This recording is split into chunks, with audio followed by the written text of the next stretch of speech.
মাতৃ আৰু পিতৃ হৃদয়ক আনন্দ প্ৰদান কৰা এটি অনুষ্ঠান স্নেহালয়, য'ত ককা দেউতাৰ আপোনৰ ঘৰ শুনি উপবিষ্ট, য'ত আনন্দ আৰু কেৱল আনন্দ। এটা পুৰণি গীত গাওকচোন, আপোনাৰ মনত থকা গীত এটা গাওক। কিয় নাজানে আপুনি সাধু জানেনে নাই? বা ক'ৰবাত অকলশৰে ঠাইত ঘূৰিছিলে, বগৰী পাৰিছিলে, এনেকুৱা পৰিৱেশ হৈছিল নে আপোনাৰ? মনত পৰিছে? ফ্ৰক এটা পিন্ধা নাছিলে? সৰুকালৰ বান্ধৱীটো আছিলে আপোনাৰ?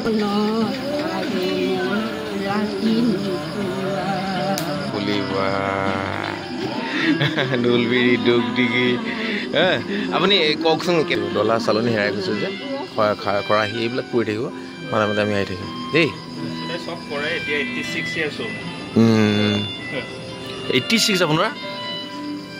তো সঁচা ধুনীয়া হৈ আছে আপুনি, কথা কৈছে মানে 82 বছৰ বয়সত।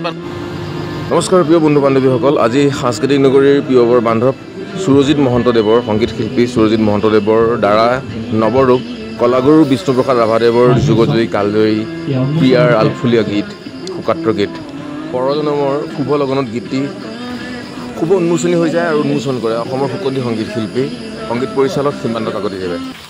ভিডিঅ' কৰি আমি আগবাঢ়িছোঁ গীতটিৰ শুভ উন্মোচনৰ দিশে, আৰু এটি জোৰদাৰ হাত চাপৰি আগবঢ়াবলৈ অনুৰোধ জনাইছোঁ, আৰু এয়া আপোনালোকে সকলোকে স্ক্ৰীণলৈ মন কৰিবলৈ অনুৰোধ জনাইছোঁ।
চিৰন্তন সত্যকে মানিলৈ দোহাৰিছো একেই হয় জীয়াই এই জীৱনৰ আউখি ৰাতি চকুলতো কি যাই যে কাটি এই জীৱনৰ আউখি ৰাতি চকুলতো কি যাই যে কাটি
পুৰা বলে দিয়ে এই জন